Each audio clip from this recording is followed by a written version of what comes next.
Hi, and welcome back to my film and TV channel. We're looking at a movie today that's out to buy in January, but you should be able to check your sites around the world, wherever you are, to see if this is available to watch on streaming anywhere. It was released at the cinema around August time, so it's been out a couple of months as I'm recording this on the 1st of November 2022.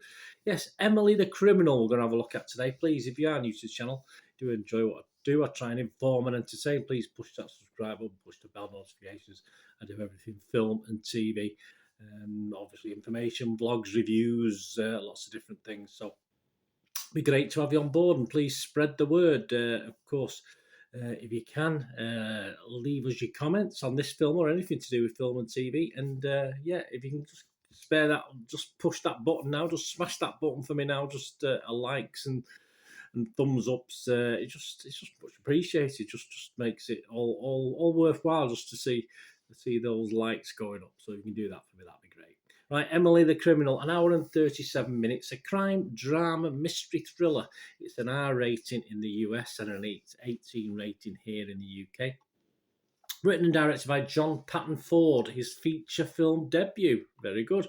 Stars Aubrey Plaza, Theo Rossi, Megalyn Echikunwoke,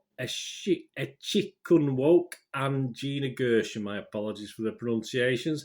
And it was released on August 12, 2022. And it will be available to buy, as I said, in the new year, 2023. Won't be long away. It's not far away now, is it? It flies by. It's $9.99 here in the UK and $14.99 on DVD and Blu-ray, respectively, available online and in store, of course. What are people saying about it as at the 1st of November? Well, the Rotten Tomatoes audience like it, 79% positivity, getting about 8.2 out of 10 when you look at the stats. And they say this is what they put their heads together. They come up with like a little sentence on what the public are thinking. And they say, Emily the Criminal gets pretty dark and the characters can be unlikable. Yes, but Aubrey Plaza is fantastic in the title role. Here. Internet Movie Database, the other site we look at, Joe Public, 6.7 out of 10. That might drop just a little bit, but a healthy score based on over 14,000 scores and reviews. 86% positivity, so all good. Rotten Tomatoes. What about the critics themselves? Yeah, I mean, this is about Emma. I mean, this synopsis of this is obviously Emily's. She's got a big student debt to pay off. She's trying to pay it off. She's trying to get a decent job, which but all these big firms want interns. So it has a lot to say about society, or US society, and the UK society is not far behind. And obviously, she's put onto this contact, and it's basically scams where they've got fake credit cards and actually purchase an item. And obviously, by the time checks have been made, etc., these items, flat screen TVs worth a couple of grand, are on the backs of trucks and out of the way. So it's all about that and how she gets through, and obviously the bad people she meets doing this. Well, is it a job? Well, it's probably not a job, is it? But hey, some people turn it into a job. So Rotten Tomatoes, let's get back to Rotten Tomatoes. 94% positivity from the critics, 172 critics scores and reviews. Average rated 7.6 out of 10. So I say that's been a while. That's healthy. That's healthy, and I don't think that'll change much. 162 fresh and 10 rotten. The consensus of the website, a taut thriller that contains a wealth of social commentary. It does. Emily the Criminal is stolen by Aubrey Plaza's terrific work in the title role. Yeah, there's a sort of theme developing, isn't there, around Aubrey Plaza? And I'm not gonna sort of book that trend. In fairness, when I give you my little thoughts.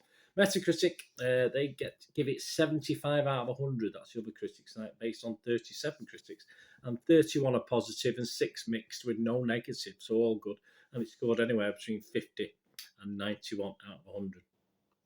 Let's name and claim. Let's name and acclaim, or name and blame some of the critics. Tim Roby from the Daily Telegraph here in the UK said, much of the film's success comes down to Plaza. See what I mean about theme? Who has left that deadpan sphinx-like mode of hers some way back in the rearview mirror. She does make it work, I must admit. Rex Reed from The Observer. It's energising to see something as keenly observed and uniquely competent as Emily the Criminal. It's a tense and engaging thriller that looks and feels distinctly different. Yeah, I think, yes, definitely different, engaging. Of course, it's a pro-ish criminality theme, but with reasons for it. And you do say, someone like me to be left thinking at the end of it of this person perhaps shouldn't be locked up for many years is odd. It's just not how I normally feel, but that's the effect this film has on you with the way society is at the moment. Amy Nicholson bucks the trend, say Variety. Sorry, from Variety, Amy Nicholson books the trend. I can't read my own writing, guys. Yeah, she says, despite the fact that the camera rarely backs away from studying Plaza's wary eyes and tense mouth in close-up, this character piece feels as distant from its tacky-turn subject as if it was merely monitoring her on a security camera. Yeah, I think it's a bit harsh from Amy. I think security cameras watching CCTV can be quite intriguing. I think that feel to the film is not a bad thing for me. Consequences, Clint Worthington was okay on it. 58 out of 100 he scored it. And said, there's a lot to sink your teeth into with Emily the Criminal between its strong Plaza turn and a pitch black moral core that refreshingly commits to the bit. But outside of these devilish comforts, a lot of Ford's debut is frustratingly thin. More concerned with giving Plaza plenty of opportunity to bore through the screen with her eyes in extreme close-up than in really breaking down her psychology and the perverse romance at its centre. Yeah, well, I understand what he's saying, but I just wanted to be entertained. I didn't want a psychological analysis on camera, but yeah, perhaps it could have been a little bit deeper, but hey, within the constraints of the story we got, it was fair enough for me. The Guardian, Benjamin Lee, he liked it. He gave it 80 out of 100 and said, Ford has a knack for making us sweat without relying on an over-egged score or overstacked stakes. It's a genre movie with its feet firmly on the ground, small in scale and tight in focus. Yeah, there's really no bells and whistles with this one. Right, my little thoughts before we go. I'm going to give this a 6.5 out of 10.